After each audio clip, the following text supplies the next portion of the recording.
আমন্ত্রণ সকাল ৯টা নিউজে। আপনাদের সাথে রয়েছে আমি মামদুহা রাইসা। ফেব্রুয়ারির প্রথমার্ধে জাতিকে ইতিহাসের সেরা নির্বাচন উপহার দেওয়ার প্রত্যয়ে এগিয়ে চলেছেন বলে মন্তব্য করেছেন প্রধান উপদেষ্টা অধ্যাপক মোহাম্মদ ইউনুস। রোববার সন্ধ্যায় রাষ্ট্রীয় অতিথি ভবন যমুনায় সিইসি সহ অন্য কমিশনারের সাক্ষাৎ করতে এলে প্রধান উপদেষ্টা একথা বলেন। এ সময় নির্বাচন কমিশনের প্রস্তুতিতে সন্তোষ প্রকাশ করে প্রধান উপদেষ্টা বলেন, সুষ্ঠু ও নিরপেক্ষ নির্বাচনের স্বার্থে নির্বাচন কমিশনকে সব ধরনের সহযোগিতা অব্যাহত রাখবে সরকার। তিনি বলেন, জাতির জন্য প্রতীক্ষিত এই নির্বাচনে আপনারা চালকের আসনে আছেন। আমাদের কাঙ্ক্ষিত লক্ষ্যে পৌঁছাতেই হবে। জাতিকে একটি সুন্দর নির্বাচন দিতে অন্তর্বর্তী সরকার প্রতিশ্রুতিবদ্ধ। ফেব্রুয়ারির প্রথমার্ধে জাতিকে আমরা ইতিহাসের সেরা নির্বাচন উপহার দেওয়ার প্রত্যয়ে এগিয়ে চলছি। এর আগে প্রধান উপদেষ্টা অধ্যাপক মোহাম্মদ ইউনুসকে আগামী জাতীয় সংসদ নির্বাচন ও গণভোটের প্রস্তুতি সম্পর্কে অবহিত করেন প্রধান নির্বাচন কমিশনার এএমএম নাসির উদ্দিন।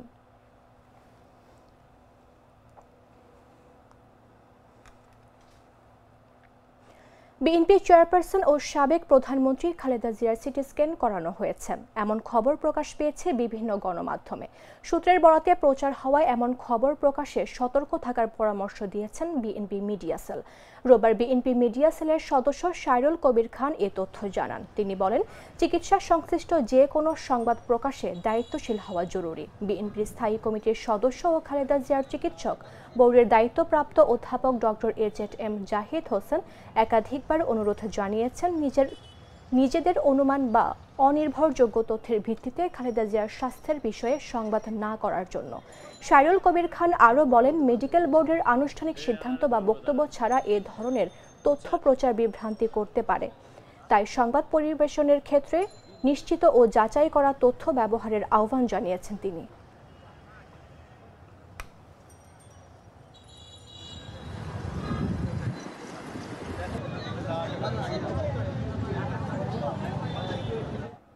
সরকারের সঙ্গে আলোচনার পর দেশের বাজারে ভোজ্য তেলের দাম বাড়ানোর সিদ্ধান্ত নিয়েছেন ব্যবসায়ীরা।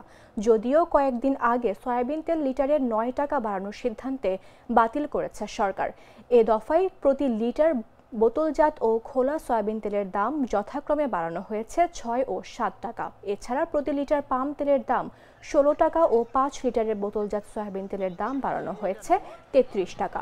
বাণিজ্য মন্ত্রণালয়ের বৈঠকের পর রোববার ভোজ্য তেলের দাম বাড়িয়ে সংবাদ বিজ্ঞপ্তি দিয়েছে Bangladesh vegetable oil refiners and Vanaspati manufacturers association. নতুন দাম সোমবার থেকে কার্যকর হবে। এর আগে কয়েক দফা বাণিজ্য মন্ত্রণালয়ের সঙ্গে বৈরী পরিবেশ তৈরি হওয়ার পর এই দাম বাড়ানোর অনুমতি পেল ব্যবসায়ীরা। রোববার সংগঠনের নির্বাহী কর্মকর্তা মোহাম্মদ নুরুল ইসলাম মোল্লার সই করা এই চিঠিতে বলা হয়, ৬ টাকা বাড়িয়ে ১ লিটারের সয়াবিন তেলের দাম নির্ধারণ করা হয়েছে ১৯৫ টাকা, যা আগে ছিল ১৮৯ টাকা। ৫ লিটারের বোতলজাত সয়াবিন তেলের দাম ৯২২ টাকা থেকে বাড়িয়ে ৯৫৫ টাকা নির্ধারণ করা হয়েছে, যেখানে ৩৩ টাকা দাম বাড়ানো হয়েছে। এছাড়া লিটারের খোলা সয়াবিনের দাম এখন ১৭৬ টাকা এবং প্রতি লিটার পাম তেলের দাম ১৬৬ টাকা নির্ধারণ করা হয়েছে।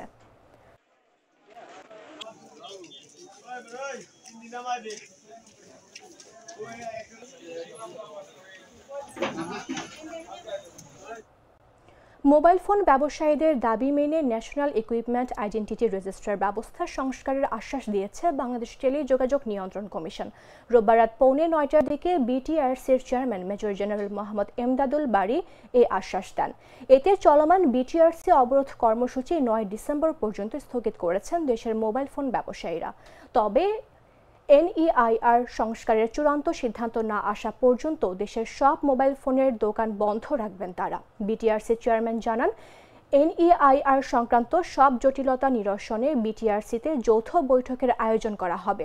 বৈঠকে ডাক ও টেলিযোগাযোগ মন্ত্রণালয়ের উপদেষ্টা, অর্থ মন্ত্রণালয়ের উপদেষ্টা, এনবিআর চেয়ারম্যান, বাণিজ্য সচিব, মোবাইল ফোন ম্যানুফ্যাকচারার অ্যাসোসিয়েশন এবং মোবাইল বিজনেস কমিউনিটির বাংলাদেশের প্রতিনিধিরা উপস্থিত থাকবেন।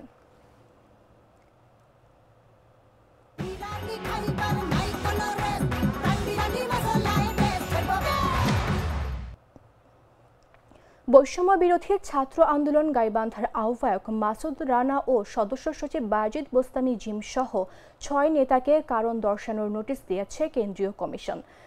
রোববার বৈষম্য বিরোধী ছাত্র আন্দোলন কেন্দ্রীয় দপ্তর সম্পাদক শাহাদাত হোসেন স্বাক্ষরিত তাদের পৃথক নোটিশপত্র দেওয়া হয়। নোটিশের পৃথকভাবে বলা হয়, 5 ডিসেম্বর আপনার বিরুদ্ধে গাইবান্ধা জেলার একটি রাজনৈতিক দলের কমিটিকে কেন্দ্র করে বিশৃঙ্খলা সৃষ্টির অভিযোগ নজরে এসেছে, যা অত্যন্ত গুরুতর এবং একই সঙ্গে জনপরিসরে সংগঠনের ভাবমূর্তিকে ক্ষুণ্ণ করেছে।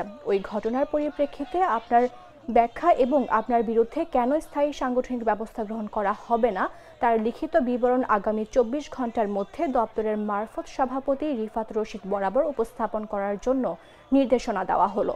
পাশাপাশি পরবর্তী নির্দেশনা না দেওয়া পর্যন্ত সব সাংগঠনিক কার্যক্রম থেকে বিরত থাকার নির্দেশনা দেওয়া হয়। এনসিপির নিযুক্ত নবনির্বাচিত সদস্য সচিব এবং যুগ্ম সদস্য সচিব তাদের সাথে আমরা কথা বলে জানতে পারি এবং তাদের যে পদত্যাগপত্র সেটি আমরা পড়ে যেটি জানতে পারি যে তারাও জানে যে তাদের ওই দলে আওয়ামী ফ্যাসিবাদের দোসরদেরকে পুনরায় পুনর্বাসন করা হচ্ছে, এজন্য তারা পদত্যাগ করেছে। তো একটি সংগঠন থেকে যখন নিজের দলের কেউ এই কথা বলে, সেখানে বাহিরের আমাদের বেশি মাথা ঘামিয়ে দেখার কিছু নেই। তো সকলের যারা এই ফ্যাসিবাদের দোসর খাদিম ইসলাম খুদিকে জায়গা দিয়েছেন, খাদিম ইসলাম খুদি সহ যারা এটির সাথে জড়িত আছেন, তাদেরকে স্পষ্টভাবে একটি কথা বলবো যে আপনারা হয়তো ভুলে গিয়েছেন জুলাই গণ অভ্যুত্থানে গাইবান্ধার সেই উত্তপ্ত পরিস্থিতির কথা।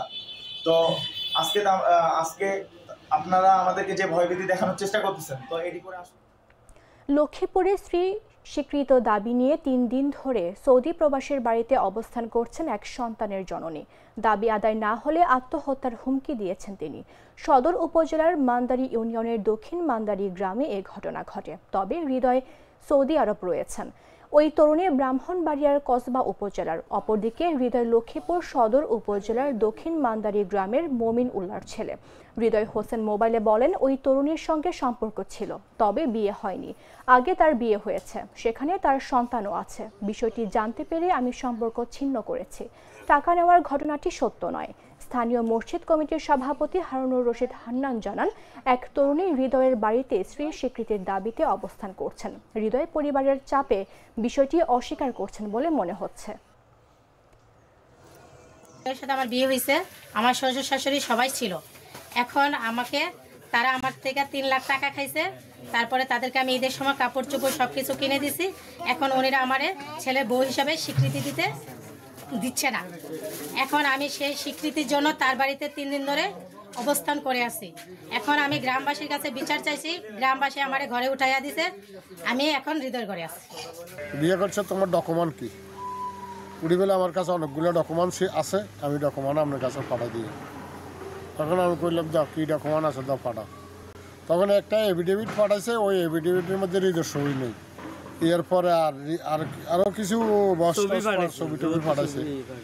পাঠানোর পর আমি হৃদয়ের কাছে ফোন দিছি। হৃদয়ের কাছে ফোন দিছি, হৃদয়ের কাছে আপনার ঘরে যাই আমার মারে আর আমার বাপেরে একটু বুঝে বলেন, যখন আমার মা বাপে মানি নেয়।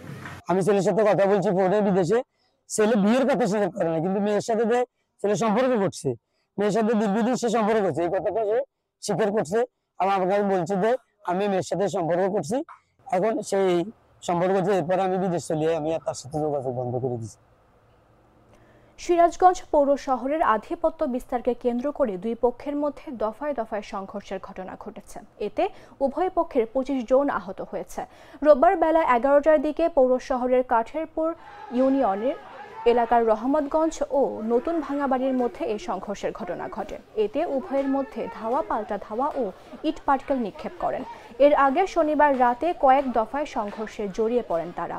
পুলিশ ও প্রত্যক্ষদর্শীদের থেকে জানা গেছে, আধিপত্য বিস্তারকে কেন্দ্র করে হঠাৎ করেই দুই মহল্লার মধ্যে এই সংঘর্ষ শুরু হয়। এতে রহমতগঞ্জ ও নতুন ভাঙাবাড়ি গ্রামের অন্তত 25 জন আহত হয়েছেন। তারা শহরের বিভিন্ন সরকারি ও বেসরকারি হাসপাতালে চিকিৎসা নিচ্ছেন। সিরাজগঞ্জ সদর থানার ভারপ্রাপ্ত কর্মকর্তা মুখলেসুর রহমান এই ঘটনার সত্যতা নিশ্চিত করেন।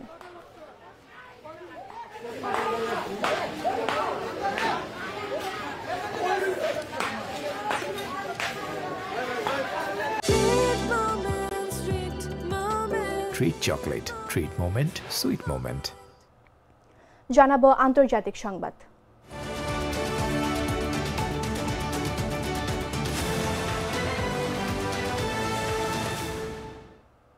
জাপানের ওকিনাওয়া মূল দ্বীপের দক্ষিণ পূর্ব দেশটির যুদ্ধবিমানগুলোর দিকে রাডার লক্ষ্য করেছে চীনা সামরিক বিমান। এই ঘটনায় দুই দেশের মধ্যে সম্পর্কের অবনতির পাশাপাশি তীব্র উত্তেজনার সৃষ্টি হয়েছে।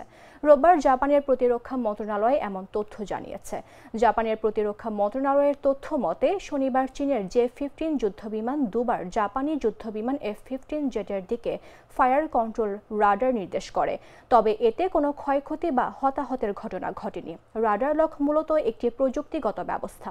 এর মাধ্যমে কোনো রাডার সিস্টেম নির্দিষ্ট একটি লক্ষ্যবস্তুকে নির্দিষ্ট করে সেটার গতি, দিক ও অবস্থান নিরবিচ্ছিন্নভাবে অনুসরণ করতে থাকে। এই সিস্টেমকে যে কোনো সম্ভাব্য হামলার পূর্ব সংকেত হিসেবে বিবেচনা করা হয়। অন্যদিকে চীনের পিপলস লিবারেশন আর্মি নৌবাহিনীর মুখপাত্র ওয়াং সুয়েমেং দাবি করেছেন লিয়াওনিং বহর মিনাকো প্রণালীর পূর্ব দিকে নিয়মিত প্রশিক্ষণ পরিচালনা করছিল। এ সময় জাপানের সামরিক বিমানগুলো PLA প্রশিক্ষণ এলাকার খুব কাছে এসে চীনা ফাইটার জেটগুলোকে হয়রানি করেছে এবং চীনের স্বাভাবিক মহড়ায় গুরুতর বিঘ্ন ঘটিয়েছে।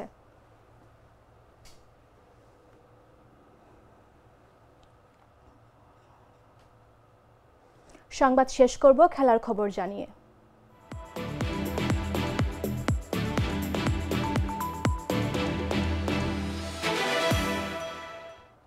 চট্টগ্রামের বীরশ্রেষ্ঠ flight lieutenant Motiur Rahman cricket স্টেডিয়ামে শ্রীলঙ্কার অনূর্ধ্ব 17 দলকে 78 রানে হারিয়েছে বাংলাদেশ অনূর্ধ্ব 17 দল। আগে ব্যাট করে 271 রানের পুঁজি সংগ্রহ করে স্বাগতিকরা। জবাবে জেসন ফার্নান্দোর 78 রানের ইনিংসের পরও 7 উইকেটে 193 রানে থেমে যায় লঙ্কারদের ইনিংস। লক্ষ্য তাড়া করতে নেমে ইনিংসের দ্বিতীয় ওভারেই ওপেনার আরশা সিথোমিনাকে হারায় শ্রীলঙ্কা। পরের ওভারে ড্রেসিং রুমের পথ ধরেন রেহান পেরিসো। পাওয়ার প্লের শেষের আগে চানুল কোডিথওয়াকুক ফিরে গেছেন 16 বলে 6 রান করে। ভালো শুরু পেলেও 40 বলে 28 রান করে আউট হন হিরুন মাথিসা। শেষ পর্যন্ত ফার্নান্দো 116 বলে 78 রানের ইনিংস খেললেও লঙ্কানরা 193 রানের বেশি করতে পারেনি। এর আগে টস হেরে ব্যাটিংয়ে নেমে ইনিংসের দ্বিতীয় ওভারেই জারিফকে হারায় বাংলাদেশ। এরপর দ্বিতীয় উইকেটে জুটি গড়ে তোলেন নাইম ও আদ্রিত। তারা দুজনে মিলে যোগ করেন 48 রান। 42 বলে 32 রান করে আউট হন নাইম। তৃতীয় উইকেটে আকাশ রয় ও আদ্রিত মিলে বাংলাদেশে টেনে নিয়ে গেছেন। দারুণ ব্যাটিংয়ে 91 রানের জুটি গড়েন তারা।